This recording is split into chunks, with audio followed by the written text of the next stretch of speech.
একটি শিশু ৮ বছর বয়স পল্লবীর একটি গলিতে তার শৈশব শেষ হয়ে গেল নিষ্ঠুরভাবে।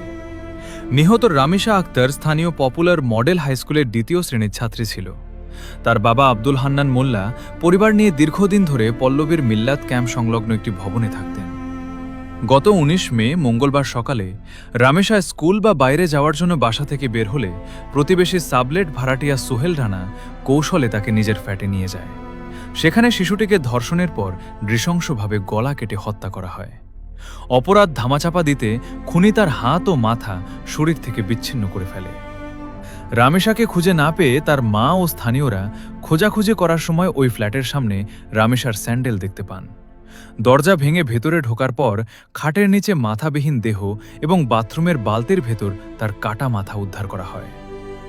রামেশার নাম আজ সংবাদপত্রে, কিন্তু বাংলাদেশে রামেশা শুধু একজন নয়, সে হাজারো শিশুর প্রতিনিধি যাদের নাম কেউ জানে না। ২০২৫ সালের জানুয়ারি থেকে জুলাই মাত্র ৭ মাসে বাংলাদেশে ৩০৬ জন শিশু ধর্ষণের শিকার হয়েছে।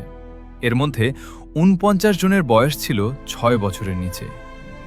২০২৬ সালের প্রথম ৪ মাসে ১২ বছরের কম বয়সী কমপক্ষে ৫৬ জন শিশু ধর্ষণের শিকার হয়েছে, যার মধ্যে ১৬ জনের বয়স ৬ বছরেরও কম।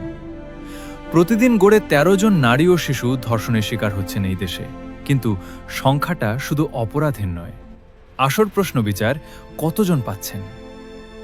বাংলাদেশে ধর্ষণ মামলায় সাজার হার মাত্র ৩%, অর্থাৎ ১০০ জন ধর্ষকের মধ্যে ৯৭ জন আইনের শাস্তি ছাড়াই মুক্ত হয়ে যাচ্ছে। কেন? কারণ বিচার ব্যবস্থা ভেঙে পড়েছে।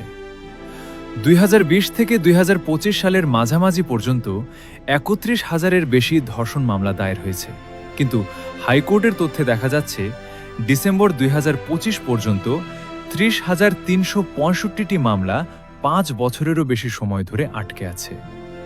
আইনে বলা আছে ১৮০ দিনে বিচার শেষ হবে, বাস্তবে সেই সময়সীমা কোনোদিনও মানা হয় না।